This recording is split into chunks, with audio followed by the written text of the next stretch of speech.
Philip Yancey tells the story of a Jewish man by the name of Simon Wiesenthal, who was in a Nazi concentration camp in 1944. And one day, a nurse approached him and asked him, "Are you a Jew?" And he goes on to describe the story. In a town that had been abandoned by retreating Russians, Karl's unit, and she signaled for him to accompany her.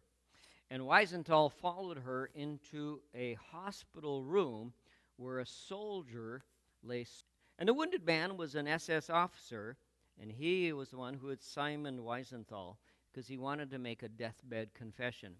And he said to Wiesenthal, "My name is Karl. I must tell you this horrible deed. I tell you because you are a Jew." We stumbled on some booby traps that killed about 30 of their soldiers. And in an act of revenge, the SS rounded up 300 Jews, and they herded them into a 3-story house, doused it with gasoline, fired at it. And Karl and his men encircled the house, their guns drawn to shoot anyone who tried to escape. Karl went on to tell Wiesenthal, "I saw a man with a small child in his arms. His clothes were burning, and by his side stood a woman, doubtless the mother of the child. And with his free hand, the man covered the child's eyes, and then he jumped into the street. And seconds later, the mother followed. And the screams," he said, "from the house were horrible. And then from the other windows fell burning bodies. We shot. Oh, God."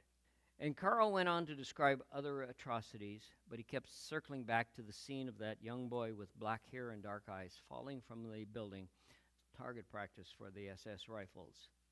And all this time, Simon Wiesenthal sat in silence listening to the German soldier speak. The soldier said to him, "I am left here with my guilt." And he went on to say to him, "I know that what I have told you is terrible, and in the long nights when I have been waiting for death, time and time again, I have longed to talk with a Jew and beg forgiveness from him.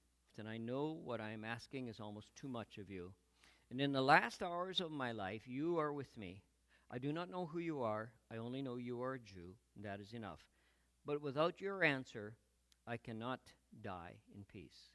As he sat there, at last he said, "I made up my mind," and without a word, I left the room. Simon Wiesenthal would not forgive Karl for the guilt of his sin, but Jesus will forgive you for your guilt.